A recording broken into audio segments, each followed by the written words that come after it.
Hey everyone, this is for exercise one on how big data can help certain industries and organizations complete their goals and give them an outlook on what to fix inside their organization.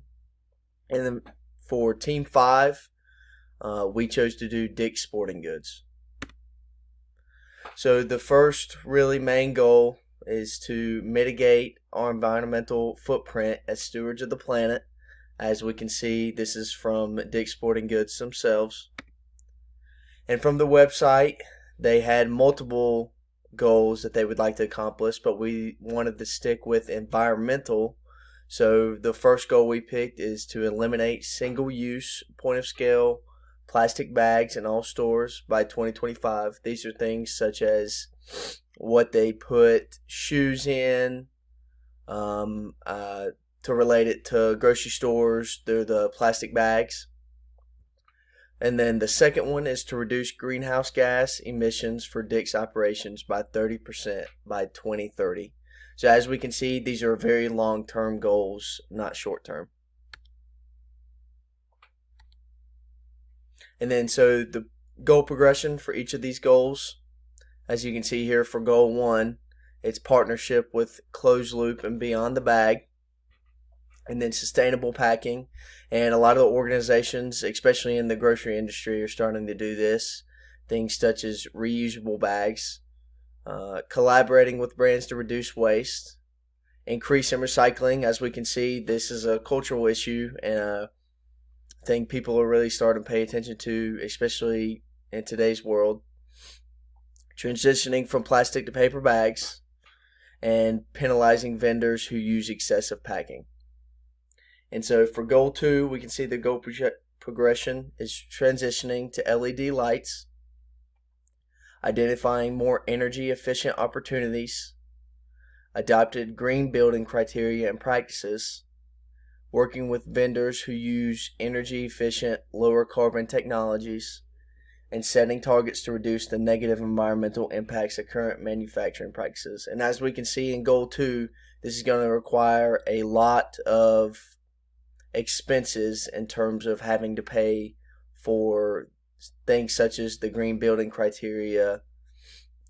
Energy efficient opportunities are probably going to be higher in price. And then so descriptive questions for our analysis that we came up with, things such as how have we been progressive in eliminating our environmental footprint in the past, looking at what we've done in the past and how we can change it, and how many tons of waste have we been responsible for over the years. This will help us give a baseline of where we've been at in the past and how we can lower the waste. How much of the GHG emissions have been responsible for, and then how many companies are switching to paper packaging in the near future. Using other organizations as a baseline can really help us understand what we need to do. And then so predictive questions, how many stores will switch to paper each year in progression to 2025? How much will be spent on paper versus plastic in the next quarter year? Plastic is cheaper, so how should a budget be allocated in the near future? How many online orders will be placed in the next year requiring transportation and packaging? So as we can see, especially with the second goal, we'll have to incorporate a certain type of money that will go towards the reusable bags. And so prescriptive questions. How can we offset the environmental impact of new product delivery solutions? How can we inspire commitment from customers to adapt and continue sustainable shopping solutions that move away from single-use packaging? And is there an incentive beyond the global implications that can be provided by the company to customers for actively reducing waste?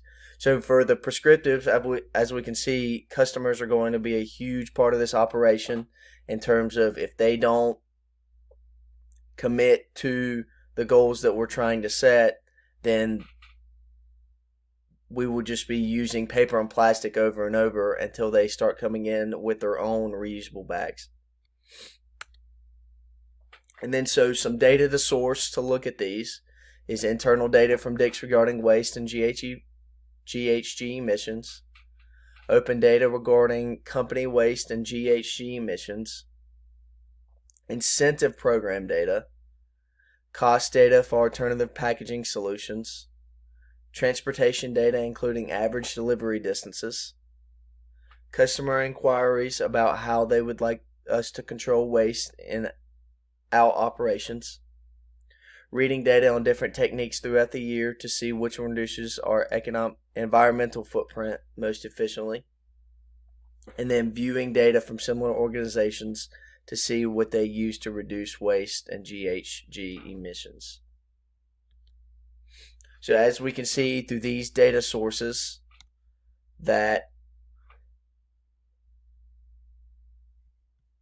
we can see customers are going to be a huge part of the operation, and getting their opinion on certain things that we should do is going to be a big part of continuing the operation.